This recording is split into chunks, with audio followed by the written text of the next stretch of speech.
तो आज की क्लास में मैं आपको बस यही आइडिया दे रहा हूँ कि कैसे हम क्लास 11th में जो हमारी इलेक्ट्रॉनिक कॉन्फ़िगरेशन होती है उसको हम लिखेंगे। ठीक है, तो वो आइडिया मैं आपकी जो है आपको आज की क्लास में दूंगा।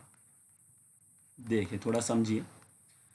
जैसे कि आज आपको ये पता है कि हमारे एटम में न्यूक्लियस होता है और न्यूक्लियस के अंदर प्रोटॉन्स और न्यूट्रॉन्स होते हैं और इलेक्ट्रॉन उसके चारों तरफ घूमते हैं। उनके पास ऑर्बिट्स होते हैं जिनमें इलेक्ट्रॉन्स घूमता है।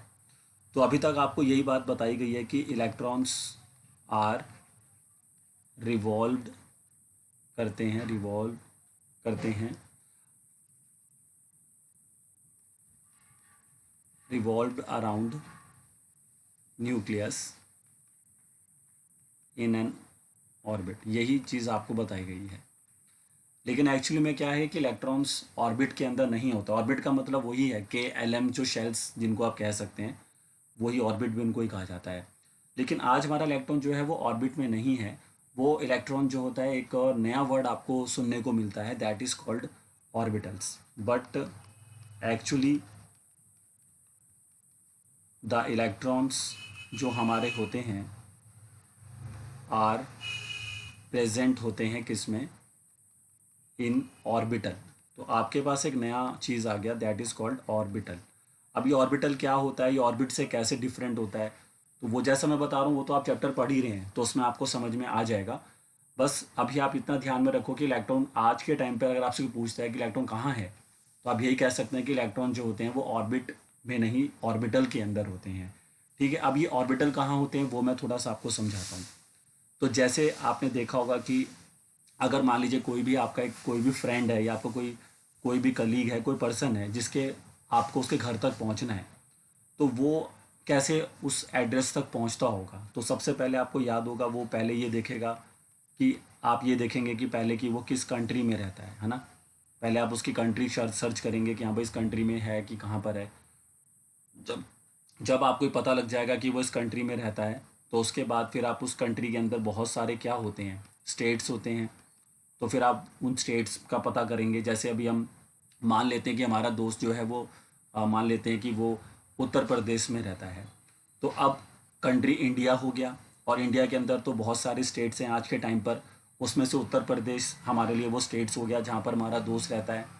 उसके बाद फिर उस उत्तर प्रदेश जो हमारा स्टेट्स है उसके अंदर बहुत सारी क्या होती हैं, सिटीज़ होती हैं। तो उन सिटीज़ में से कानपुर हो गया, या फिर आपका कानपुर हो गया, या फिर वो कोई और जगह पे रहता हो, या मेरठ हो गया। बहुत सारी जगह हैं जो स्टेट्स हैं, जो स्टेट्स के अंदर जो बहुत सारी सिटीज़ हैं। तो उसमें से हम मान लेते हैं जैसे कि वो कानपुर में रहता हो।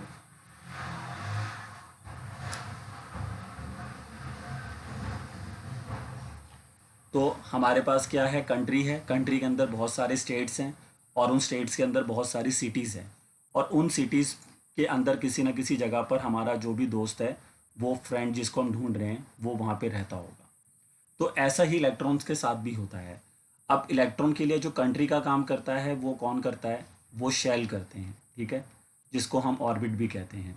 लेकिन एक शेल के अंदर होती हैं बहुत सारी सब शेल्स। ठीक है, ऐसा नहीं होता सीधा इलेक्ट्रॉन शेल में ही होता है।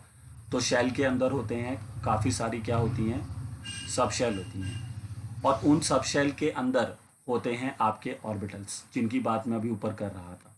तो ऑर्बिटल तक अगर आप बच्चे को पहुंचना होता है, अगर आपको पहुंचना है कि आपका इलेक्ट्रॉन किस ऑर्बिटल में है, तो पहले आपको देखना पड़ेगा कि वो किस शेल में है, फिर वो किस सब शेल में है, और उस सब शेल के किस ऑर्बिटल में है। जैसे कंट्री के अंदर बहुत सारे स्टेट्स होते हैं, वैसी शेल के अंदर बहुत सारी सब शेल्स होती हैं।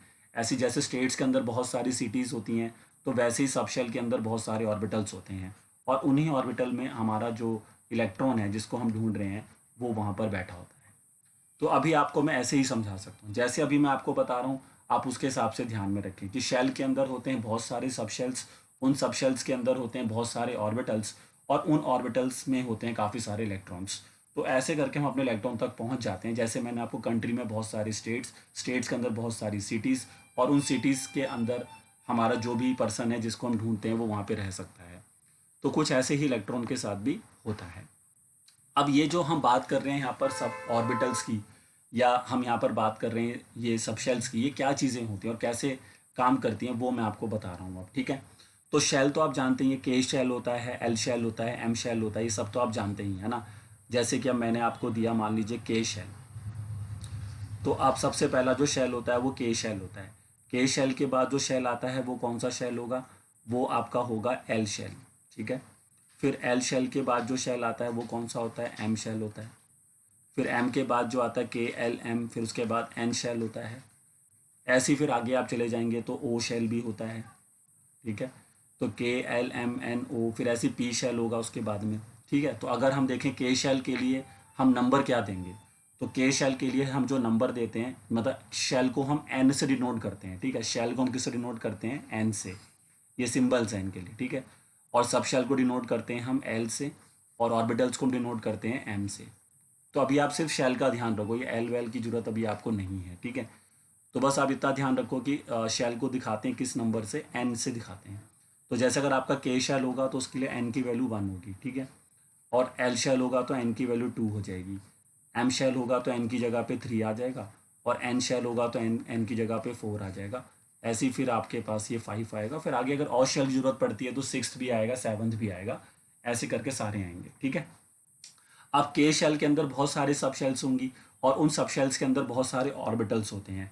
तो अब आपको ये ध्यान रखना है कि किस शेल में कौन कौन सा ऑर्बिटल होता है, वो मैं नीचे लिख रहा हूँ। देखिए ये आपको नाम ऐसे ही याद रखने होंगे, ठीक है। अभी आपको ऐसे ही काम चलाना पड़ेगा जब तक कि आप इनकी जानकारी मैं आपको पूरी नहीं दे देता हूँ। तो उसके लिए चैप्टर तो चल ही रहा है। बस आज का काम तो हमारा सिर्फ यही है कि कैसे हम 10th क्लास की कॉन्फ़िगरेशन को 11th क्लास में लेकर आ जाएं। बस आज का काम हमारा यही है, ज़्यादा हमें डिटेलिंग में नहीं जाना है।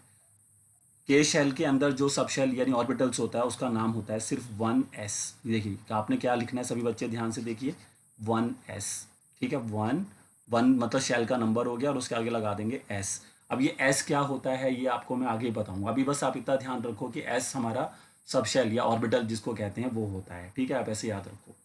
उसके बाद अगर आप एल शेल में चले जाते हो तो उसके पास 2 ऑर्बिटल्स होते हैं, एक होता है 2s और एक होता है 2p।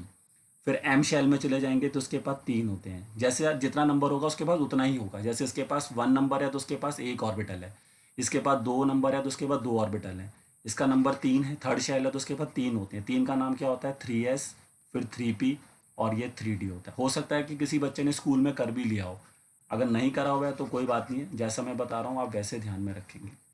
उसके बाद आता है फिर आपका फोर्थ में 4 हो जाएंगे, 4s हो जाएगा, 4p हो जाएगा, फिर 4d हो जाएगा, फिर 4f हो जाएगा। 5 में 5 नहीं होते, ठीक है। 5 के अंदर 4 ही होते हैं। क्या क्या होता है, 5s होता है, 5p होता है, फिर 5d होता है, और लास्ट में 5f होता है। ऐसे ही 6 के अंदर भी होता है, 6x होता है, 6p होता है, 6d होता है, 6f होता है, ठीक है। मैं चाहूँ तो नीचे लिख सकता हूँ, मेरे पास जगह नहीं है, बट आप समझ जाएं बस खाली कि अगर हम 6 सेल में जाते हैं तो उसके पास भी, हाँ अगर हम 6 शेल में चले जाते हैं तो उसके पास भी आपके पास ऐसी 6s, 6p, 6d, 6f, इस तरह से आपको मिल जाएगा, ठीक है। तो अभी ओ तक मैंने बता दिया है। तो ये जो मैं नीचे लिख रहा हूँ, अब जो पहले इलेक्ट्रॉन आप किस में भरा करते थे, आप पहले इलेक्ट्रॉन के में भरते थे, फिर एल में भरते थे, फिर एम में भरते थे, ये 10th क्लास थी। तो अब आपको इलेक्ट्रॉन के एल एम एन में नहीं भरने, अब आपको इलेक्ट्रॉन किसके अंदर भरने हैं, इन शेल्स में, इन ऑर्बिटल्स में भरने, जो मैंने नीचे लिखे हैं। क्या नाम दिया है इनको मैंने, 1s, फिर 2s, फिर 2p, फिर 3s, फिर 3p, फिर 3d, 4s, 4p, ऐसे मैंने नाम दिए हैं। तो आपको इलेक्ट्रॉन इन्हीं के अंदर भरने होंगे। अब आपको याद होगा जैसे आप 10th क्लास में जब काम करते थे तो आपको याद है ना कि हर शेल में जितने मर्जी चाहे इलेक्ट्रॉन नहीं भर सकते आप। आपको याद होगा कि जैसे अगर हम के शेल में जाते थे तो हम 2 इलेक्ट्रॉन भर पाते थे, याद है।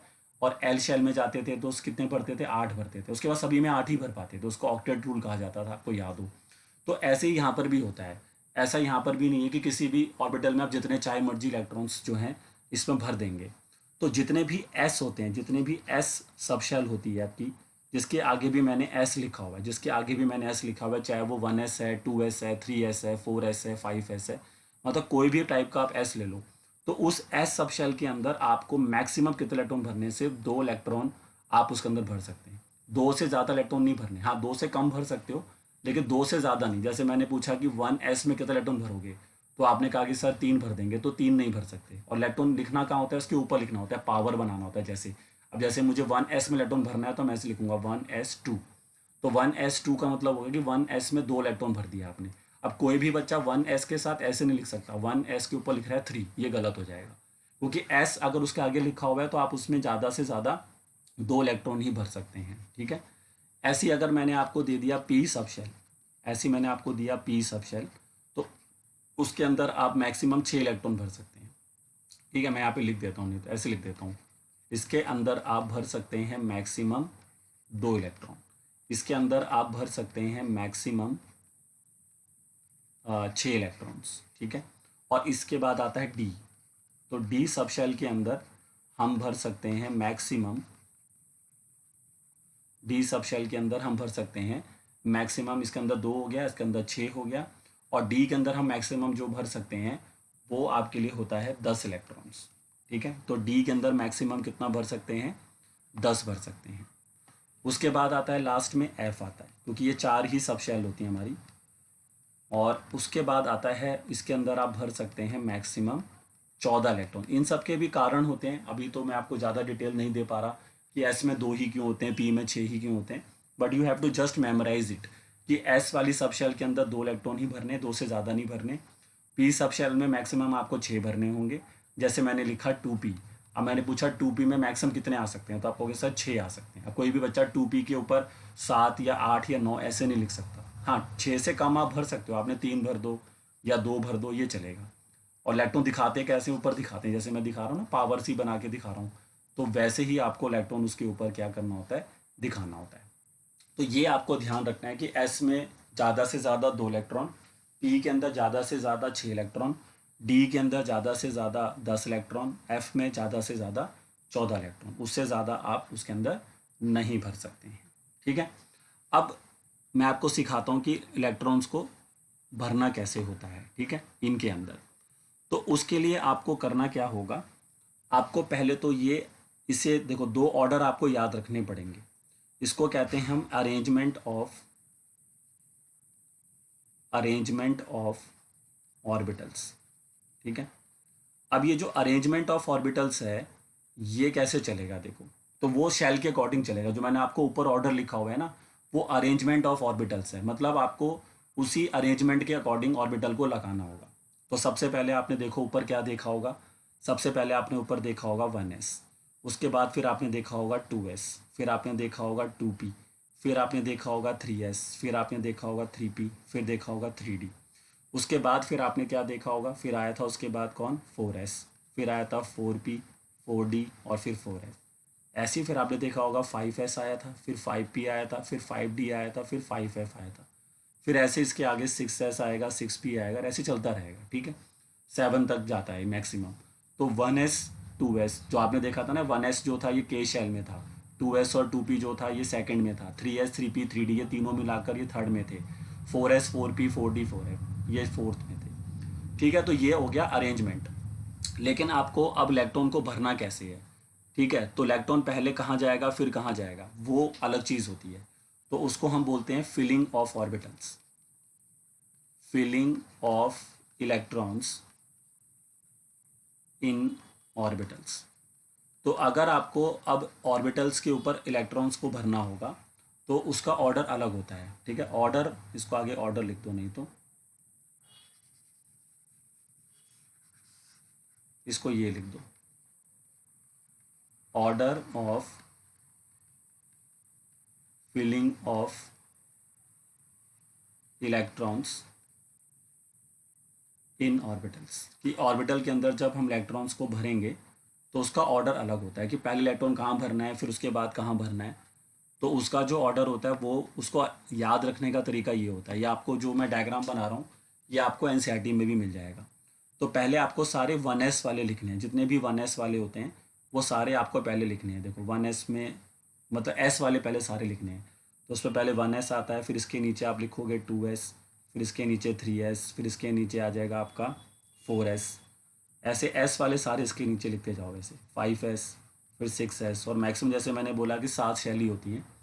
अब p वाले उसके बाद लिखना है। तो आपने देखा था कि 1p तो होता नहीं, ये देखो ना 1s आता है, 2s आता है, फिर 2p आता है सीधा, मतलब 1p नहीं होता। तो हम 2 से स्टार्ट करेंगे p वालों को, तो ये हो जाएगा 2p, फिर उसके नीचे 3p, फिर ये 4p, फिर ये 5p, फिर ये 6p और उसके बाद 7p। फिर ऐसे ही हम बात करेंगे d वाले। d में आपने देखा 3 से स्टार्ट होता है, तो हम 3 से स्टार्ट करेंगे, 3d, फिर 4d, 5d, 6d, 7d। ठीक है। और उसके बाद एफ वाले कहाँ से स्टार्ट होते हैं, 4 से स्टार्ट होते हैं, देखो तो यहाँ पर आएगा आपका 4F और 5F। एफ में सिर्फ 2 ही होते हैं, 4F होता है 5F होता है, 6F 7F की ज़रूरत हमें नहीं पड़ती है। तो अब ये सीक्वेंस तुम्हें बनाना आना चाहिए कि 1S के नीचे 2S ऐसे सारे लिख देने एस वाले पहली रो में, दूसरे कॉलम में, दूसरे कॉलम में सारे P वाले लिख देने 2 से लेके 7 तक, तीसरे कॉलम में D वाले सारे लिख देने 3 से लेके 7 तक, और लास्ट कॉलम में F वाले लिख देने 4 से लेके 5 तक। अब इसमें इलेक्ट्रॉन को भरना कैसे है, तो उसके लिए आपको जैसे मैं एरो बना रहा हूँ उसके अकॉर्डिंग चलना है। देखो तो पहले आपका इलेक्ट्रॉन जाएगा 1S में, ये मैंने एरो बनाया, ये देखिए इस तरह से। तो पहले आपका इलेक्ट्रॉन किस में जाएगा, 1S में जाएगा। फिर 1S के बाद इलेक्ट्रॉन जाएगा 2S में, ये देखिए ऐसे। फिर 2S के बाद इलेक्ट्रॉन किस में जाएगा, एरो बनाते जाना है, देखिए ऐसे क्रॉस में एरो बनाना है। तो 1S पे एरो बना, उसके बाद 2S में एरो बना। अगला एरो देखो कैसे जा रहा है, पहले 2P में जाएगा एरो, फिर वो होता हुआ कहाँ से निकल जाएगा 3S में से। मतलब पहले हम 1S को भरेंगे, फिर हम 2S को भरेंगे, 2S के बाद फिर हम किसको भरेंगे 2P में। ऊपर से शुरुआत करना होता है, ठीक है। इसको चाहो तो आप ऐसे जोड़ सकते हो, ये देखो इसको ऐसे लाओ और यहाँ जोड़ दो। ये डायग्राम मिलेगा आपको एनसीईआरटी में, आप देखना आखिरी के पन्नों में मिलेगा, आखिरी के जो पेजेस होते हैं वहाँ मिलेगा। तो 1S के बाद ऐसे घूम कर आगे 2S भरेंगे, फिर 2S के बाद घूम कर आगे ऐसे तो 2P भरेंगे, फिर 3S भरेंगे, फिर उसके बाद घूमेंगे दोबारा से, ये देखो तो घूमेंगे तो यहाँ से एरो स्टार्ट होगा, तो ये वाला एरो फिर ऐसे चला जाएगा। तो यहाँ से फिर हम किसको भरेंगे, 3P को भरेंगे, फिर 4S को भरेंगे। फिर अगला एरो देखो कैसे जा रहा है, अगला एरो आपका जाएगा 3D 4P 5S, तो इनको भरेंगे। मतलब 4S के बाद हम किसको भरेंगे 3D को भरेंगे, और 3D के बाद फिर हम किसको भरेंगे 4P को, फिर आखिरी में हम 5S को भरेंगे। फिर 5S के बाद हम किसको भरेंगे, देखो अगला एरो कहाँ से स्टार्ट होगा 4D 5P 6S ऐसे भरेंगे। फिर उसके बाद हम भरेंगे 4F 5D 6P 7S। फिर उसके बाद हम भरेंगे किसको 5F 6D 7P ऐसे, और आखिरी में हम 7D को भरेंगे इस तरह से। खैर वैसे 7D भी नहीं होता है, तो आपको इसकी ज़रूरत भी नहीं पड़ेगी। मतलब 3 से लेकर 6 तक ही लिखना D को, और F जो होता है वो 4 से लेकर 5 तक होता है। तो ये सीक्वेंस में आपको इलेक्ट्रॉन को भरना है। ऊपर जो मैंने सीक्वेंस लिखा है ये अरेंजमेंट है। जैसे आप देखो पहले इलेक्ट्रॉन आप किस में भरोगे 1S में भरोगे, फिर किस में भरोगे 2S में भरोगे, फिर किस में भरोगे 2P में। नीचे देखते जाओ सभी बच्चे, पहले 1S में एरो गया था, उसके बाद एरो कहाँ चला गया था 2S से, फिर कहाँ गया था 2P, फिर 3S, 3P के बाद तो 3S के बाद किसको भरेंगे 3S के बाद भरेंगे 3P को। अब ध्यान से देखो 3P के बाद वैसे बैठा कौन है 3D, है ना। देखो 3P के बाद बैठा कौन है 3D बैठा हुआ है। आप ये देखिए सभी बच्चे, मैं इसको दिखाता हूँ येलो कलर में, ये बैठा हुआ है 3D। लेकिन आप देखो क्या 3P के बाद इलेक्ट्रॉन 3D में जा रहा है, चेक करो सभी बच्चे, नहीं। 3P के बाद इलेक्ट्रॉन किस में जाता है 4S में जाता है। ये देखो ये देखो ये मेरा 3P है, यहाँ पे देखो सभी बच्चे ये 3P है, और 3P के बाद इलेक्ट्रॉन देखो किस में जा रहा है 4S में जा रहा है। तो इसका मतलब है 3P के बाद इलेक्ट्रॉन जो होता है वो सीधा 4S में जाएगा। मतलब यहाँ से इलेक्ट्रॉन पहले 4S में जाएगा, फिर उसके बाद वापस वो 3D में आएगा। ये देखो चेक करो एक बारी, 4S के बाद इलेक्ट्रॉन फिर किस में आता है, फिर ये 3D में आता है, ये देखिए। तो इसी ऑर्डर में आपको इलेक्ट्रॉन्स को भरना होगा, और कितने भरने होंगे वो तो मैंने आपको पहले ही बता दिया कि किसमें कितने भरने होते हैं। तो ये ऑर्डर के अकॉर्डिंग चलना है। उसके बाद फिर देखो 3D में इलेक्ट्रॉन जाएगा, 3D के बाद इलेक्ट्रॉन कहाँ जाएगा, 3D के बाद इलेक्ट्रॉन जाएगा फिर वापस आपका 4P में। ये देखो तो 3D के बाद 4P में जाएगा, फिर 4P के बाद देखो अब 4P के आगे कौन बैठा हुआ है, आप ध्यान से देखो 4P के आगे बैठा हुआ है 4D। लेकिन क्या इलेक्ट्रॉन 4P के बाद 4D में जाता है, नहीं। ये देखो 4P के बाद इलेक्ट्रॉन कहाँ जाता है 5S में जाता है। सभी बच्चे देखिए ध्यान से, ये रहा 4P, और 4P के नीचे देखो कौन बैठा है 5S। यानी 4P के बाद इलेक्ट्रॉन सीधा कहाँ जाएगा 5S में जाएगा, और फिर 5S के बाद इलेक्ट्रॉन किस में जाएगा 4D में वापस आएगा। ये देखो फिर इलेक्ट्रॉन यहाँ से 4D में वापस आएगा, फिर 4D वाला इलेक्ट्रॉन कहाँ जाएगा सीधा 5P में जाएगा, इसके पास जाएगा। तो इसी अकॉर्डिंग आपको चलना पड़ेगा, जो मैं एरो बना रहा हूँ इसी के अकॉर्डिंग आपको चलना पड़ेगा। तो ये अरेंजमेंट है, मतलब ऑर्बिटल को लगाने का तरीका ये रहेगा, लेकिन उनको भरने का जो तरीका रहेगा वो नीचे रहेगा। ये अब ये ऐसा क्यों हो रहा है, ये सब कारण तो देखो जब मैं चैप्टर पढ़ाऊंगा तभी समझा पाऊंगा। तो अभी तक मैंने जितना पढ़ा है उसको फटाफट एक बार रिवाइज कर लेते हैं, और जो मैं समझा रहा हूँ उसमें अगर आपको कोई डाउट है ना तो फिर आप ज़रूर मेरे से पूछिए। तो अभी तक मैंने आपको बताया कि पहले हम इलेक्ट्रॉन शेल में भरते थे, लेकिन अब हम इलेक्ट्रॉन किस में भरते हैं ऑर्बिटल्स में भरते हैं। किस शेल में कितने ऑर्बिटल होते हैं वो मैंने आपको लिख के दिखाया कि 1S होता है 2S होता है। अब इनके नाम ये SPD कहाँ से आए ये तो देखो बात की बातें हैं, अभी सिर्फ आप इनको मेमोराइज कर लीजिए। उसके बाद फिर मैंने आपको बताया कि किस ऑर्बिटल में कितने इलेक्ट्रॉन भरने हैं, S में कितने भरने हैं, P में कितने भरने हैं, D में, F में। जैसे आपको 10th में करते थे भाई K में 2 भरने हैं, L में 8 भरने हैं, तो वैसे ही इनके साथ भी होता है। फिर मैंने आपको बताया कि ऑर्बिटल को लगाने का तरीका क्या है। पहले 1s लगाओगे, फिर 2s लगाओगे, फिर 2p, फिर 3s, ऐसे लगाओगे। लेकिन भरने का तरीका अलग है, जो मैंने नीचे एक डायग्राम से बनाया है, इसके अकॉर्डिंग आपको भरना होता है। जैसे जैसे एरो चल रहे हैं वैसे वैसे आपको भरना होगा। चलो बताओ सभी बच्चे, अभी यहाँ तक की कहानी समझ में आ रही है सबको? बताओ।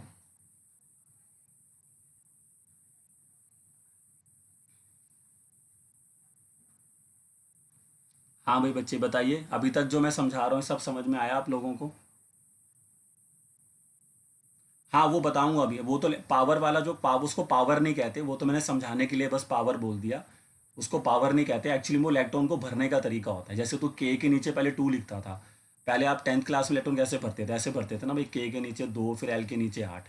जब हम इन एस में इलेक्ट्रॉन भरते हैं तो ऊपर भरते हैं, जैसे 1s के ऊपर ऐसे 2 लिख दिया, तो उसका मतलब है कि 1s में 2 इलेक्ट्रॉन भर दिए। फिर 2p के ऊपर तुमने 4 लिख दिया, तो मतलब 2p में तुमने 4 इलेक्ट्रॉन भर दिए। तो जो हम ये ऊपर पावर से लिखेंगे, एक्चुअली में पावर नहीं है, लेकिन हम उसको बोल रहे हैं खाली। तो ये जो हम ऊपर ऐसे पावर सी बनाएंगे वो इलेक्ट्रॉन्स बन जाएंगे, कितने इलेक्ट्रॉन्स आप उसके अंदर भर रहे हो, ये चीज़ बन जाती है।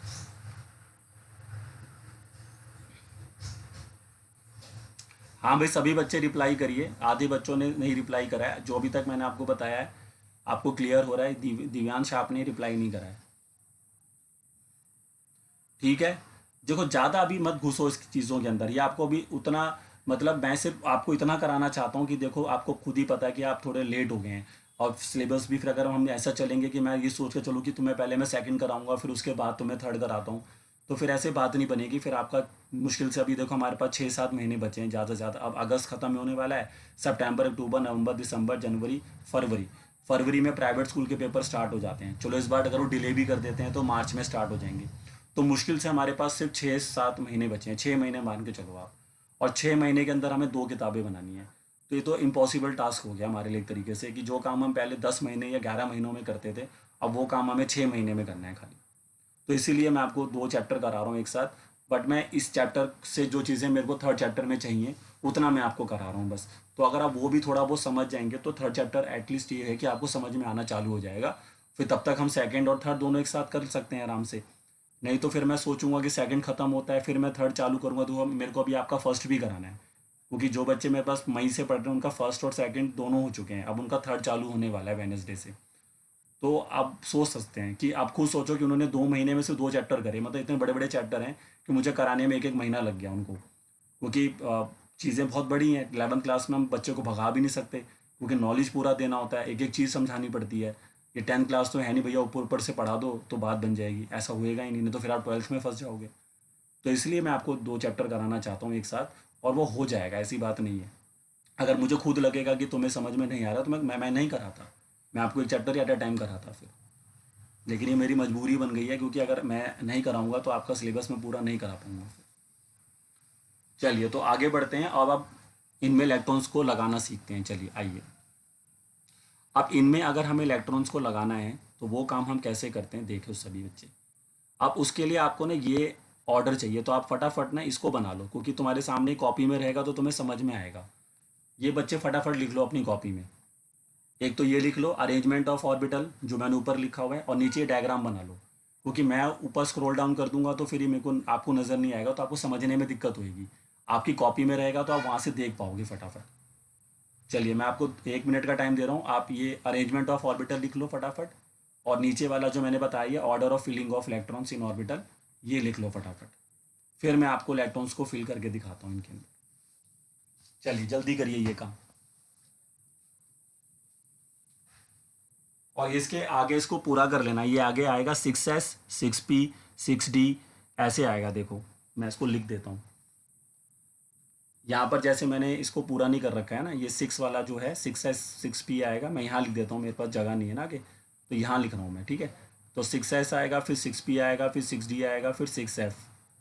और 6f तो होता नहीं है, तो 6s आएगा, 6p आएगा, 6d आएगा, फिर आखिरी में 7s और 7p आएगा। बस इतना, इसको आगे भर लो और ठीक है। ये अरेंजमेंट को ऐसे कंटिन्यू कर लेना, 7p तक लिखना है आपको।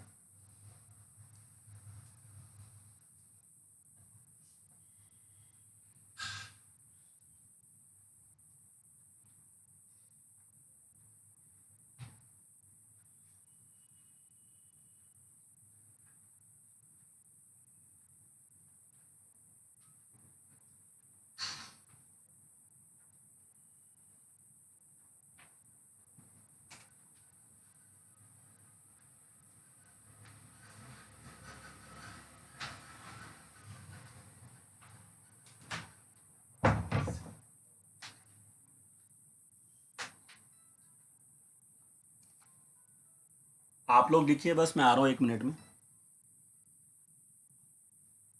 हेलो।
हाँ भाई, लिख लिया सभी बच्चों ने?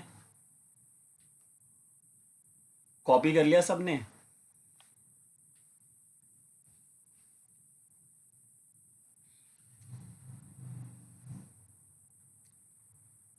हाँ, तो अब देखिए मैं आपको बताता हूँ इसमें इलेक्ट्रॉन को कैसे फिल करना होता है। हेलो। हाँ, मैं भेज रहा हूँ। मम्मी, चले जाओ, आ गया नीचे वो। तो देखिए अब मैं सिखाता हूँ कि इसमें आपको इलेक्ट्रॉन्स को जो है वो कैसे फिल करना होता है। देखिए, तो आपने इसको सामने रखिए दोनों चीज़ों को। एक तो आपने वो ऑर्बिटल को अरेंजमेंट सामने रखना है, और साथ साथ जो मैंने फिलिंग का ऑर्डर बताया है उसको सामने रखना है। ठीक है, देखिए, नहीं तो मैं इसको यहाँ पे लिख देता हूँ सामने, तो आपको थोड़ा नज़र भी आएगा। देखिए, इधर से मैं लिख के दिखाता हूँ आपको।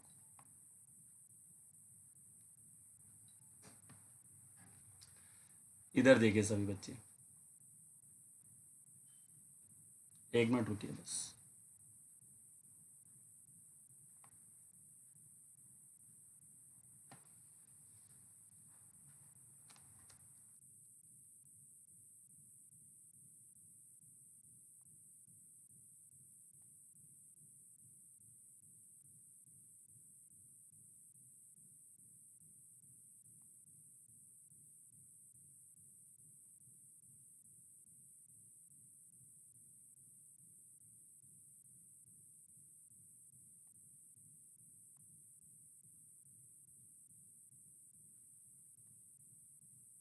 हाँ, तो ये देखिए मैंने आपके सामने लिख दिया है, और इसी के अकॉर्डिंग अब आपको समझना है। ठीक है, चलिए देखिए अब जैसे सबसे पहले हमारा सबसे छोटा है जो हमारा एटॉमिक नंबर है, हाइड्रोजन से स्टार्ट करेंगे। ठीक है, अब हाइड्रोजन में होता है H1, क्योंकि एक एटॉमिक नंबर होता है। तो आप क्लास 10th में कैसे लिखते थे, याद है? आप उसके के लिखते थे और यहाँ पे 1 भर देते थे, बस ये हो गया हाइड्रोजन का, है ना? याद है सभी को? तो अब इसको आपको क्लास 11th में कैसे भरना होगा, तो वो मैं आपको आगे दिखा देता हूँ। देखो, तो क्लास 11th में आप इसको कैसे भरेंगे। अब आपका पहला इलेक्ट्रॉन किस में जाता है, 1s में जाता है। तो आप 1s लिखेंगे और उसमें एक इलेक्ट्रॉन भर देंगे, बस खत्म कहानी। तो 1s के अंदर एक इलेक्ट्रॉन आ गया, बस खत्म। उसके बाद आता है हीलियम। तो हीलियम के अंदर एटॉमिक नंबर इसका 2 होता है, तो उसमें 2 इलेक्ट्रॉन होते हैं। तो फिर आप स्टार्ट करेंगे 1s में, और 1s में मैंने कितने इलेक्ट्रॉन बताए हैं आपको, बताए थे, यहाँ पे लिख लेते हैं। एस में 2 भरने हैं, पी के अंदर जो मैक्सिमम भरने हैं 6 भरने हैं, डी में मैक्सिमम 10 भरने हैं, और एफ में मैक्सिमम 14 भरने हैं। ठीक है, ये सारी जानकारी मैं आपको पहले दे चुका हूँ। तो मेरे पास 2 इलेक्ट्रॉन है, तो 1s में तो मैं 2 भर ही सकता हूँ। तो 1s में मैंने 2 भर दिए ऊपर। इलेक्ट्रॉन आपको ऊपर दिखाना है, जैसे मैं पावर बना रहा हूँ। उसके बाद लिथियम आता है। लिथियम का कितना होता है, 3 होता है। तो पहले आप 1s लिखेंगे, फिर आप 2s लिखेंगे। आप ऑर्डर देखो, ऊपर अरेंजमेंट का ऑर्डर देखो, फिलिंग का ऑर्डर मैंने सामने लिख दिया है, आप अरेंजमेंट देखो। 1s के बाद आता है 2s। अब आपका 1s में आपके पास टोटल इलेक्ट्रॉन कितने हैं, 3 है। तो 3 के 3 थोड़ी ना 1s में भर दोगे, क्योंकि s में तो मैक्सिमम 2 इलेक्ट्रॉन ही आ सकते हैं। तो 1s के अंदर आप कितना भरोगे, खाली 2। और जो एक इलेक्ट्रॉन रह जाएगा वो किस में भरोगे, वो 2s में भरोगे। ये देखो ऐसे। तो 1s में आपने 2 भर दिए, और 2s के अंदर आप एक इलेक्ट्रॉन भर देंगे ऐसे। तो टोटल इलेक्ट्रॉन कितने हो जाएंगे, 3 हो जाएंगे। और आप देख भी सकते हैं, आपको मैंने बताया था अगर 10th क्लास में कैसे भरते थे। आप के में 2 भरेंगे और एल में 1 भरेंगे। तो आपको बताया था ना कि के अंदर 1s होता है, और एल के अंदर होता है 2s और 2p होता है। तो आपने देखा कि एस में तो 2 चले गए, जो के 2 इलेक्ट्रॉन थे वो एस में आ गए। ये देखो, इधर देखो सभी बच्चे। और जो एल में 1 इलेक्ट्रॉन था वो किस में चला गया, वो 2s में चला गया। क्योंकि अभी इतना इलेक्ट्रॉन तो मेरे पास है नहीं कि इलेक्ट्रॉन में 2p तक भी ले जा सकूँ। तो के जो 2 इलेक्ट्रॉन थे वो 1s में चले गए, और एल का जो 1 इलेक्ट्रॉन था वो 2s में आ गया। देखिए, तो बस ऐसे ही आपको भरते जाना है बस, अब और कुछ नहीं करना है। अब उसके बाद मान लो बेरिलियम आ गया। बेरिलियम का 4 होगा, तो कैसे भरोगे बताओ। 1s में 2 भर दोगे, और 2s में भी 2 भर दोगे। 2s में मैक्सिमम 2 इलेक्ट्रॉन आ सकते हैं। जितने भी s हैं उससे फ़र्क नहीं पड़ता कि वो 1s है या 2s है या फिर वो 3s है, इस बात से कोई फ़र्क नहीं पड़ता। अगर उसके आगे s लगा हुआ है तो आप 2 इलेक्ट्रॉन से ज़्यादा नहीं भर सकते। अगर p के आगे जो नंबर लगाओ, लेकिन p लिखा हुआ है तो आप 2 इलेक्ट्रॉन से 6 इलेक्ट्रॉन से ज़्यादा नहीं भर सकते। अगर डी लिखा हुआ है तो 10 से ज़्यादा नहीं भर सकते। तो मेरे पास 4 इलेक्ट्रॉन थे, तो 1s में 2 आ गए, 2s में 2 आ गए। उसके बाद आता है बोरोन। बोरोन का 5 होता है। तो 1s में कितना भरोगे, 2। 2s में कितना भरोगे, 2, क्योंकि s में 2 ही आते हैं। अब 2 इसमें भर दिए, 2 इसमें भर दिए, कितने इलेक्ट्रॉन भर दिए, 4। एक इलेक्ट्रॉन बाकी है। तो अब देखो अरेंजमेंट देखो, 2s के बाद कौन आता है, तो 2s के बाद आता है 2p। और यहाँ देखो आप ऑर्डर भी देख सकते हैं। तो 1s के बाद इलेक्ट्रॉन किस में जाता है, 2s में, और 2s के बाद इलेक्ट्रॉन किस में जाता है, 2p में। तो अगर आप अभी चेक करो कि आपको ना 3p तक कोई दिक्कत नहीं होगी, क्योंकि 3p के बाद ही जो फिलिंग का ऑर्डर होता है वो चेंज हो जाता है। लेकिन 3p तक आप देखो कोई दिक्कत नहीं है, क्योंकि 3p में इन दोनों का जो अरेंजमेंट है बिल्कुल सेम है। ये देखो, देखो यहाँ पर 1s के बाद कौन आ रहा है, 2s आ रहा है, 2s के बाद कौन आ रहा है, 2p, 2p के बाद आ रहा है 3s, 3s के बाद आ रहा है 3p। तो यहाँ तक आप देखें जैसा अरेंजमेंट है वैसा ही ऑर्डर भी रहेगा फिलिंग का। ये देखो 1s के बाद कौन आता है, 2s, 2s के बाद कौन आता है, 2p, 2p के बाद किस में इलेक्ट्रॉन जाएगा, 3s में, 3s का इलेक्ट्रॉन किस में जाएगा, 3p में। तो यहाँ तक हमें टेंशन नहीं लेना, हमें 3p के बाद ही टेंशन लेना होता है, क्योंकि 3p के बाद कहानी गड़बड़ हो रही है। 3p के बाद अरेंजमेंट किसका आ रहा है, 3d का, मतलब 3p के बाद बैठा कौन है, 3d। लेकिन इलेक्ट्रॉन किस में जाता है सर, आप देख चेक करिए, इलेक्ट्रॉन किस में जाता है, 4s में। ये देखो 3p के बाद इलेक्ट्रॉन किस में जाता है, 4s में, एरो भी बना रखा है मैंने, 3p के बाद इलेक्ट्रॉन जाता है 4s में। मतलब 3p तक हमें दिक्कत नहीं है, उसके बाद ही हमें दिक्कत चालू शुरू हो जाएगी। तो 3p तक तो हम बड़े आसानी से चल सकते हैं, जो हमारा अरेंजमेंट है हम उसके हिसाब से ही चल सकते हैं। तो 2p में हम कितना इलेक्ट्रॉन भर देंगे बताओ, एक जो बचा हुआ था, ऐसे। अब उसके बाद नेक्स्ट कौन आएगा बताओ, नेक्स्ट आपका बोरोन के बाद कौन आता है, कार्बन आता है। कार्बन का 6 होता है, तो 1s में 2 भरोगे, 2s में 2 भर दोगे। अब 2s के बाद देखो 2p आता है, तो 2s में भर दिया, 2s में भर दिया, इनके अंदर 2 से ज़्यादा भर नहीं सकते आप, तो 2s में भर दिया, 2s में भर दिया। अब इलेक्ट्रॉन कितने बचे, 2 और बचे, तो वो किस में चले जाएंगे, वो 2p में चले जाएंगे। तो 1s2, 2s2 और 2p2 हो जाएगा।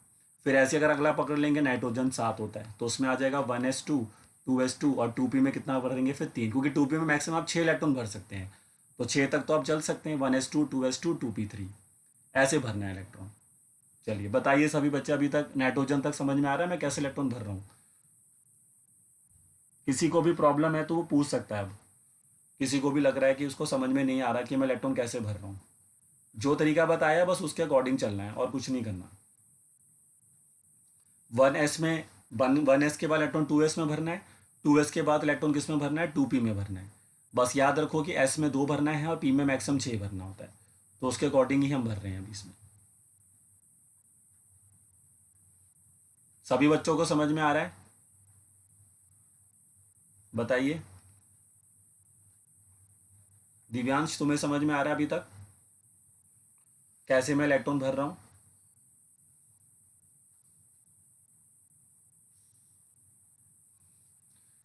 चलिए अगला तुम मुझे बता सकते हो, फिर अगला मुझे लिख के दिखाओ सभी बच्चे, ऑक्सीजन का लिख के दिखाओ, चलो लिख के दिखाओ।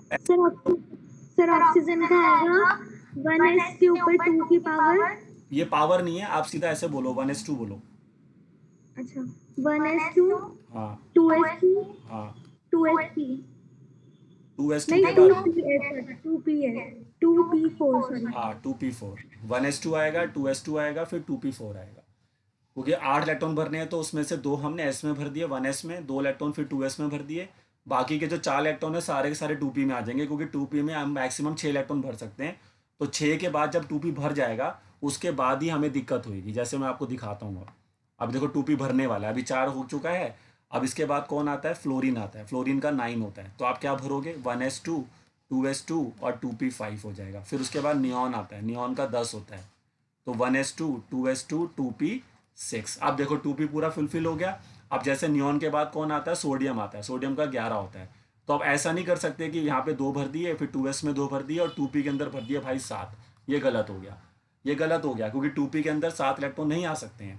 तो अब आपको क्या करना होगा, अब आपको देखना होगा कि जब 2p भर गया तो उसके बाद अगला कौन आता है। तो 2p के बाद देखो चेक करो कौन आता है, 3s आता है, अरेंजमेंट चेक करो। और इलेक्ट्रॉन भी देखो 3s में ही जाता है, मैंने अभी बोला भी है कि 3p तक तो तुम्हें टेंशन नहीं लेना, 3p तक के बाद ही टेंशन लेना है कि आप उसके बाद तुम्हें देखना पड़ेगा कि इलेक्ट्रॉन कहाँ जाएगा। तो s में 2 भर दिए 11 में से, 2 इसमें आगे 4, 6 इसमें आगे 10, अब एक इलेक्ट्रॉन बचा तो वो 3s में जाएगा। तो ऐसे ही चलना है बस आपको। अब 3s के बाद फिर आगे इलेक्ट्रॉन और भरेंगे, फिर ऐसे ही आप मैग्नीशियम का भर सकते हैं, ऐसे ही कर आप और भी भर सकते हैं। बताइए, हाँ जी समझ में आ रहा है सबको, बताइए। नियॉन तक मैंने भर दिया है, सोडियम तक भर दिया है, सोडियम तक सबको समझ में आ गया है।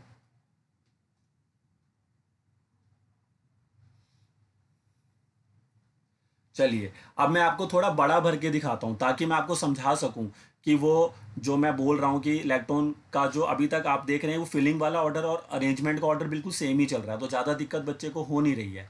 लेकिन अब मैं बड़ा एटम लेता हूँ, जैसे देखो, क्योंकि देखो 10th तक तो हमें कहाँ तक सिखाया गया, आपको याद होगा 10th में हमें कहाँ तक सिखाया गया है, 18 इलेक्ट्रॉन तक ही सिखाया जाता है, 18 के बाद नहीं भरा गया। तो एक बार सभी बच्चे मेरे को आर्गन का भर के दिखाओ। चलिए मैं देखता हूँ कि आपको मेरी बात समझ में आई है कि नहीं आई है। इसमें 1s आएगा, 2s आएगा, फिर 2p आएगा, फिर 3s आएगा, 3p आएगा। अब इनमें इलेक्ट्रॉन भर के दिखाओ, 18 इलेक्ट्रॉन भर के दिखाओ सब में, और अपने चैट ऑप्शन में लिख दो। आप ऐसे लिख देना क्योंकि आप पावर नहीं बना पाओगे, तो आप ऐसे लिख देना कि 1s में हमने भर दिया ऐसे करके 2, ऐसे भर देना। देखो ये देखिए 1s लिख कर आगे 2, फिर 2s में 2, ऐसे लिख दो, तब भी मैं समझ जाऊंगा। चलिए सभी बच्चे आर्गन का भरिए फटाफट, आपके सामने अरेंजमेंट भी होगा और ऑर्डर ऑफ फिलिंग भी होगा। तो आर्गन का मुझे भर के दिखाइए सभी, 18 इलेक्ट्रॉन भर के दिखाइए, किस वाले ऑर्बिटल में कैसे भर रहे हैं आप। और सभी बच्चे आंसर लिखेंगे अपना चैट ऑप्शन में। और लिखने का तरीका मैंने बता दिया, ऐसे लिख दो 1s के बाद 2 लगा दो, ऐसे 1s2, फिर ऐसे 2s2, ऐसे लिख दो, चाहे आप पावर नहीं बना पा रहे तो। चलिए जल्दी करिए थोड़ा।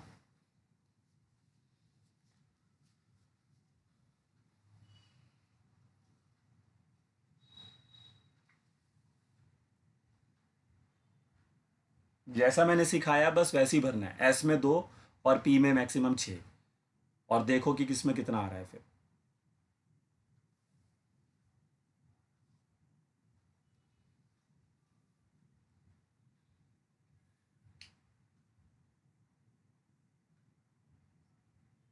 हाँ 2 बच्चों ने भर दिया है, बाकी बच्चे भी बताइए अपना आंसर।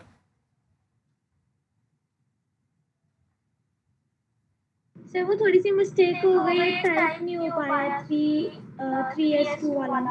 हाँ ये 2p6 के बाद 3s2 आएगा आपका, 1s2 2। हाँ सर मैंने गलती से वो टाइप नहीं किया। अच्छा कोई बात नहीं। ये बाकी बच्चे आंसर क्यों नहीं लिख रहे हैं, दिवांश और मनीष?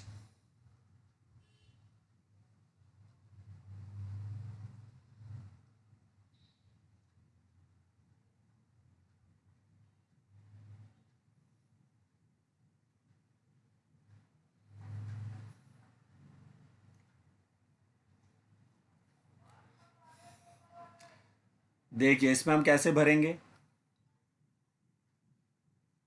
सभी बच्चे देखिए इसमें हम कैसे भरेंगे। तो 1s में आपका 2 आ जाएगा। अब 18 में से 2 यहाँ भर दिए, कितने बचे 16 इलेक्ट्रॉन। फिर 2 यहाँ भर दिए, कितने बचे 14 इलेक्ट्रॉन। फिर 6 यहाँ पे भर दिए, कितने बचे 8 इलेक्ट्रॉन। फिर 2 यहाँ भर दिए, कितने बचे 6 इलेक्ट्रॉन। तो 3p में मैक्सिमम आपका 6 इलेक्ट्रॉन आपको मिल जाएगा फिर यहाँ पे। तो ये आपके पास हो गया है 1s2, 2s2, 2p6, 3s2, 3p6। अब देखो 3p6 यहाँ पर आर्गन पे फुल फिल्ड हो जाता है। ये हमारी की नोबल गैस होती थी, आपको याद है ग्रुप नंबर 18 होता था, एक पीरियोडिक क्लासिफिकेशन चैप्टर पढ़ा था आपने। तो मॉडर्न पीरियोडिक टेबल में जो हमारा लास्ट ग्रुप होता था 18वां ग्रुप, उसमें सारी नोबल गैस आती थी। कौन कौन सी नोबल गैस आती थी, हीलियम आती थी, फिर नियॉन आती थी, उसके बाद आर्गन आती थी, यहाँ यहाँ तक तो था। उसके बाद क्रिप्टन भी आती है, फिर जिनॉन आती है, फिर रेडॉन आती है। ये नोबल गैसेस हमारे लिए बहुत इंपॉर्टेंट होती हैं, क्योंकि ये इनसे हम अपनी कॉन्फ़िगरेशन को बहुत आसानी से लिख सकते हैं। वो तो मैं आपको नेक्स्ट क्लास में ही बता पाऊंगा। बट अब मैं आपको करके दिखाता हूँ जो कहानी अब 3p के बाद बदल जाएगी, है ना। 3p के बाद मैं आपको दिखाता हूँ। देखिए अब जैसे मान लो पोटेशियम लेते हैं, पोटेशियम का कितना होता है 19। अब पहले आप अरेंजमेंट देखो, अरेंजमेंट क्या क्या है। पहले 1s आता है, फिर 1s के बाद 2s आता है, फिर 2p आता है, फिर 3s आता है, फिर 3p आता है, फिर 3d आता है, फिर 4s आता है। ये अरेंजमेंट है। अब ध्यान से देखो, जो मैंने आगे आपके फ्लो चार्ट बना रखा था ना, उसको पकड़ो सभी बच्चे। अब देखो मैं कैसे इलेक्ट्रॉन भर रहा हूँ। 19 में से 2 यहाँ भर दिए, कितने बचे 17। 17 में से 2 यहाँ भर दिए, कितने बचे 15। 15 में से 6 यहाँ पे भर दिए, 15 में से 6 यहाँ पे भर दिए। तो उसके बाद देखो कितने इलेक्ट्रॉन बचे आपके पास अब 9। तो 9 में से 2 यहाँ भर दिए, कितने बचे अब 7। 7 में से 3p में कितने भर दिए 6, क्योंकि ज़्यादा आ नहीं सकते, बचा 1 इलेक्ट्रॉन।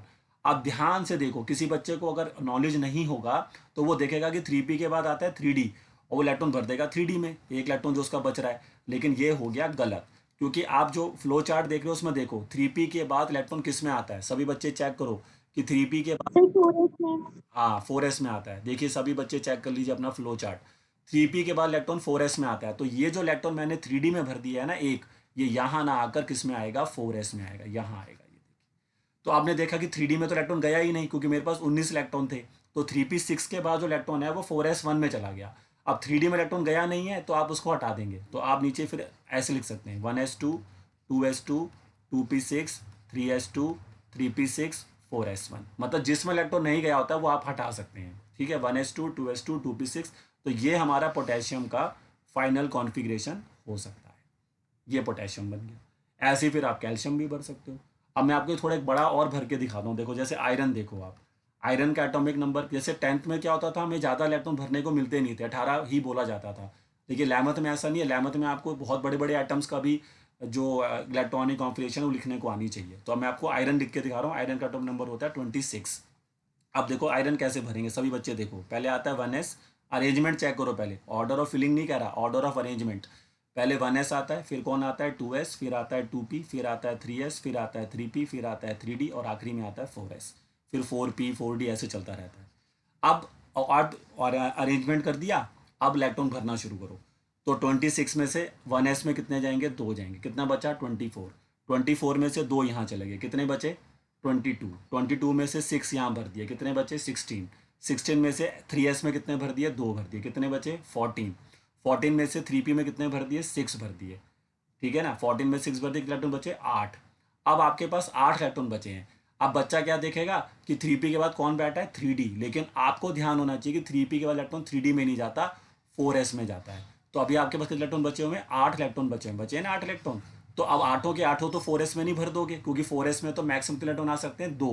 तो 8 इलेक्ट्रॉन जो मेरे पास आखिरी में बचे हैं 3p के बाद, इसके बाद, तो उसके बाद 8 में से 2 इलेक्ट्रॉन तो मैं किस में भरूंगा 4s में, क्योंकि इलेक्ट्रॉन 3p के बाद 4s में जाता है। फ्लो चार्ट देखो सभी बच्चों जो आपने बनाया था अभी, तो 3p में इलेक्ट्रॉन जाएंगे 4s के बाद, 4s में जाएंगे, 4s में कितने इलेक्ट्रॉन चले गए 2, तो 4s में आपके 2 आ गए, और बचे हुए जो 6 इलेक्ट्रॉन है अब वो कहाँ जाएंगे। तो आप देखो 4s के बाद इलेक्ट्रॉन वापस किस में आता है, तो 4s के बाद वापस इलेक्ट्रॉन आता है 3d में, तो 3d में आप भरेंगे अपने बचे हुए 6 इलेक्ट्रॉन। तो ये देखो यहाँ चक्कर व्यू है भैया, अगर ये तुम समझ जाओगे ना कि भैया अरेंजमेंट एक अलग चीज़ होती है, लेकिन इलेक्ट्रॉन कहाँ भरना है पहले वो पकड़ना पड़ता है बच्चे को, कि 3p के बाद इलेक्ट्रॉन 3d में नहीं डालना, 3p के बाद इलेक्ट्रॉन 4s में डालना है। जब 4s पूरा भर जाएगा तो उसके बाद वापस इलेक्ट्रॉन फिर किस में डालना है, फिर 3d में डालना है। बस अगर ये कॉन्सेप्ट आप समझ गए ना, तो आप कितने भी बड़े एटम की कॉन्फ़िगरेशन जो है वो लिख सकते हैं बड़े ही प्यार से। ये मैं आपको समझाना चाह रहा हूँ। तो ये लॉजिक पे आप काम करेंगे तो आराम से कितना भी बड़ा एटम टीचर आपको दे दे, आप उसकी कॉन्फ़िगरेशन बड़े ही प्यार से लिख देंगे। ये देखो मैंने एरो भी बना दिए कि 3p का इलेक्ट्रॉन जाएगा 4s में, तो 2 इलेक्ट्रॉन 4s में गए, बचे 6, वो पूरे के पूरे 3d में आ गए, क्योंकि 3d में 10 इलेक्ट्रॉन आ सकते हैं, तो 6 तो हम भर ही सकते हैं इसके अंदर। अब मैं आपको एक और करके दिखाता हूँ, देखो एक और देख लो, थोड़ा आपको समझ में आ जाएगी मेरी बात। और बड़ा एटम ले लेते हैं, जैसे कि मैं आपको भर के दिखाता हूँ। 3d हो गया, 4s हो गया, इससे थोड़ा और मैं बड़ा एटम ले रहा हूँ, ठीक है, ताकि आपको जो है मैं समझा सकूँ कि जो मैं समझाना चाह रहा हूँ वो चीज़ आपको क्लियर हो रही है। मैं थोड़ा सा और बड़ा एटम लेना चाहता हूँ, तो मैं आपके लिए ले रहा हूँ ब्रोमीन, ठीक है। ब्रोमीन सबने सुना ही होगा, हैलोजन्स में आता है। तो ब्रोमीन का जो एटॉमिक नंबर होता है वो आपका होता है 35 होता है मेरे ख्याल से। तो ब्रोमीन का जो एटॉमिक नंबर होता है वो 35 होता है, हाँ 35 होता है। अब 35 देखो मैं कैसे भर के दिखाऊंगा आपको, सभी बच्चे ध्यान से देखना। सभी पहले अरेंजमेंट लगाओ, अरेंजमेंट लगाओ सभी बच्चे। 1s के बाद कौन आएगा 2s, 2s के बाद कौन आएगा 2p, 2p के बाद कौन आएगा 3s, 3s के बाद कौन आएगा 3p, 3p के बाद कौन आएगा 3d, 3d के बाद कौन आएगा 4s, 4s के बाद कौन आएगा 4p। सही है, अरेंजमेंट सही लगा दिया मैंने एकदम बढ़िया से। अब इलेक्ट्रॉन को भरना शुरू करो, ठीक है, इलेक्ट्रॉन को भरना शुरू करेंगे सभी बच्चे। एस में कितना भरोगे 2, अगले एस में भी 2, पी में कितना भरोगे 6, फिर अगले एस में 2, फिर पी में 6। यहाँ तक तो बिना आँख बंद करके पहुँच जाया करो, क्योंकि यहाँ तक कोई हमारे को दिक्कत ही नहीं होती, जैसा अरेंजमेंट है वैसा इलेक्ट्रॉन भरते जाना है।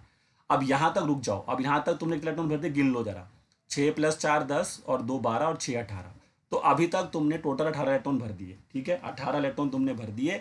अब 35 इलेक्ट्रॉन तो हमें टोटल भरने थे, और उसमें से 18 हम भर चुके हैं, ठीक है। 18 इलेक्ट्रॉन जब हम यहाँ तक भर चुके हैं, तो अब हम देखेंगे कि अब हमें और कितने इलेक्ट्रॉन जो हैं वो भरने हैं। तो आइए देखते हैं अब हमें और कितने इलेक्ट्रॉन जो हैं यहाँ पर भरने होंगे।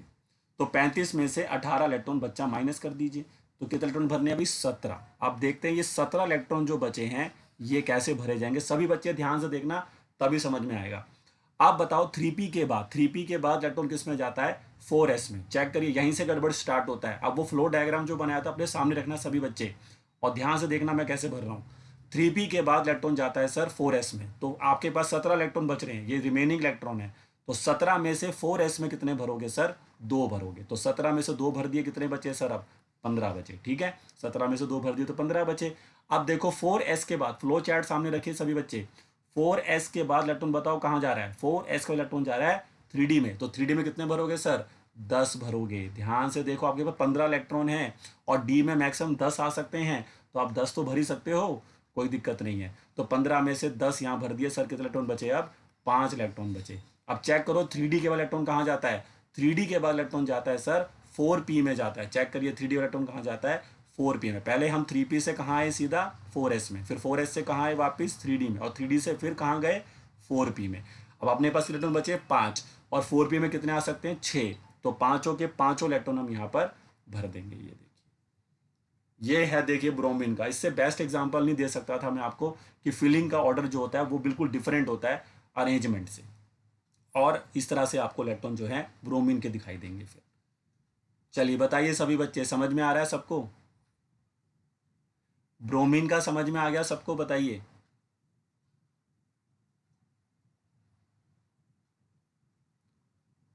ब्रोमीन का समझ में आ गया सभी बच्चों को। तो बस यही कहानी है, अगर आप ये पकड़ गए हैं तो आप देखिए, आपकी जो सेकंड चैप्टर है ना, सेकंड चैप्टर के बिल्कुल लास्ट में देखना, वहां पर उन्होंने कम से कम 120 इलेक्ट्रॉन भर के दिखाए होंगे। अब तुम्हारे दिमाग में ये सवाल जरूर आ रहा होगा, सर अगर मान लो हमारे को कोई ऐसा एटम मिल जाता है जिसके अंदर हमें 100 इलेक्ट्रॉन भरने हो, तो क्या हम 1s से शुरू करेंगे, है ना भाई। अगर मान लो 100 इलेक्ट्रॉन भरने हो तो बच्चा तो 1s से शुरू करता जाएगा, तो कितना टाइम वेस्ट होगा उसका। पहले 1s भरेगा, फिर 2s 2p 3s 3p 3d 4s 4p, और ऐसे करते करते वो 100 तक जाएगा। तो इतना तो टाइम पेपर में होता नहीं है। तो इसका भी शॉर्टकट होते हैं कि कैसे हम फटाफट अपनी कॉन्फ़िगरेशन को छोटा कर सकते हैं। तो उसके लिए हमें इस्तेमाल करना पड़ता है नोबल गैस को। तो वो कैसे करेंगे वो तो मैं आपको बीच में कभी भी पढ़ा दूंगा, लेकिन जो मेरा मेन काम था वो मैंने आपके लिए आज कर दिया है, कि कैसे हम 11th के हिसाब से 10th की कॉन्फ़िगरेशन को चेंज करते हैं और कैसे लिखते हैं। बट आपके मन में जो भी सवाल आ रहे होंगे, सर ये 1s क्या है, 2s क्या है, उसका जवाब आपको अभी क्लास में मिल जाएगा जब हम चैप्टर 2 को जैसे जैसे आगे बढ़ाते जाएंगे। ठीक है, बट मेरा जो मेन एम था वो मैंने आज आपका पूरा कर दिया है, और आप सभी बच्चे कह भी रहे हैं कि आपको समझ में आ गया है। तो आप अपने आप खुद से एग्जाम्पल ले सकते हैं, लेकिन एनसीईआरटी में अगर आप जाओगे ना तो कई आइटम के ऊपर ना स्टार बना होगा। अभी अगर आपके पास बुक हो तो आप देख सकते हैं, एनसीईआरटी के बिल्कुल लास्ट में जाओ, वहाँ पर आपको बहुत बड़ा पूरा कॉन्फ़िगरेशन लिखा हुआ मिलेगा, ऐसी 1s 2s वाला। अगर आप देखें सभी बच्चे, तो वहाँ पे जिन भी एटम के ऊपर स्टार बना होगा ना, वो मत करना बस आप, क्योंकि जो स्टार वाले एटम होते हैं ये होते हैं एक्सेप्शनल कॉन्फ़िगरेशन वाले एटम होते हैं। इनकी जो कॉन्फ़िगरेशन होती है वो हमारी एक्सपेक्टेड आंसर से डिफरेंट होती है। उसका भी बहुत कारण होते हैं, क्योंकि chemistry is all non about is assumptions, उसको केमिस्ट्री में एजप्शंस कहा जाता है, कि जैसा हम सोच रहे हैं वैसा नहीं पाया जाता है, तो उस चीज़ को एजप्शन कहा जाता है। तो स्टार वाले अगर आप छोड़ देना, बाकी आप सारे प्रैक्टिस कर सकते हैं लिखने के लिए। चलिए बताइए बच्चे, समझ में आ रही है मेरी बात सबको, आज की क्लास समझ में आई है। लास्ट टाइम पूछ रहा हूँ मैं, ताकि फिर मैं आपका चैप्टर 3 में आपको डाल पाऊंगा सभी बच्चों को। बाकी आप इसको प्रैक्टिस करिए, प्रैक्टिस करेंगे तो फिर भी कोई डाउट आता है तो जब अगली क्लास में मिलेंगे तो बता देना, सर मेरे को ही थोड़ा भरने में भी प्रॉब्लम हो रही है। बट आपको भरना पड़ेगा। सभी बच्चे अभी 1 से लेके 50 तक तो भर के देखिए, ठीक है, 50 इलेक्ट्रॉन्स भर के देखिए। और उसके लिए आप, मैंने बोल दिया स्टार वाले मत लेना, बिना स्टार वाले सारे आइटम ले सकते हो आप। ठीक है, तो ये काम करके देखो नेक्स्ट क्लास तक, और मेहनत करके देखो इसके ऊपर। ठीक है, बाकी इसके स्क्रीनशॉट ले लो जो मैंने पढ़ाया, और अपनी कॉपी में चाहे तो एक जगह पे इनको लिख लेना। ठीक है, फटाफट स्क्रीनशॉट ले लो, मेरी क्लास का टाइम हो गया है। पहले इतना स्क्रीनशॉट लो सभी बच्चे, 1 मिनट रुको। हाँ, पहले इतना ले लो सभी बच्चे, ये स्क्रीनशॉट लो सभी बच्चे पहले,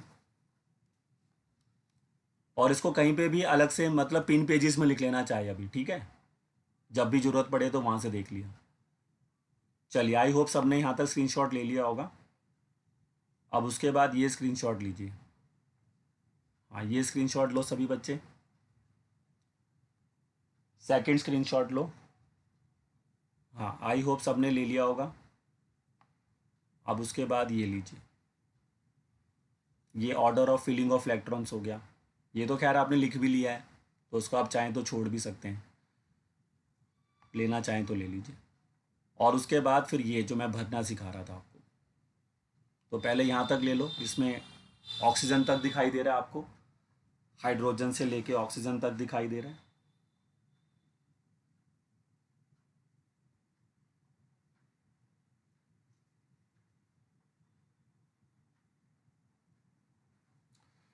ठीक है, अब उसके बाद आखिरी में फिर ये वाला स्क्रीनशॉट ले लो, लास्ट, ये तुम्हारा लास्ट स्क्रीनशॉट हो गया। आयरन तक ले लो, इसमें फिर एक ब्रोमीन भी है, चाहो तो फिर ये वाला ले लो, पहले इसको ले लो फिर ब्रोमीन वाला भी ऐड कर देता हूँ। ठीक है, इसको ले लो फटाफट, और उसके बाद अब ये ब्रोमीन वाला ले लो आखिरी, इसमें ब्रोमीन आ जाएगा आपका। चलिए, आई होप सबने स्क्रीनशॉट ले लिए होंगे, और इनको पिन पेजेस में लिख लेना, ठीक है, अभी मेन कॉपी में मत लिखना, पिन पेजेस में लिख लेना, जब भी ज़रूरत पड़े तो फिर वहाँ से आप काम कर सकते हो। चलिए, सबने स्क्रीनशॉट ले लिया ना?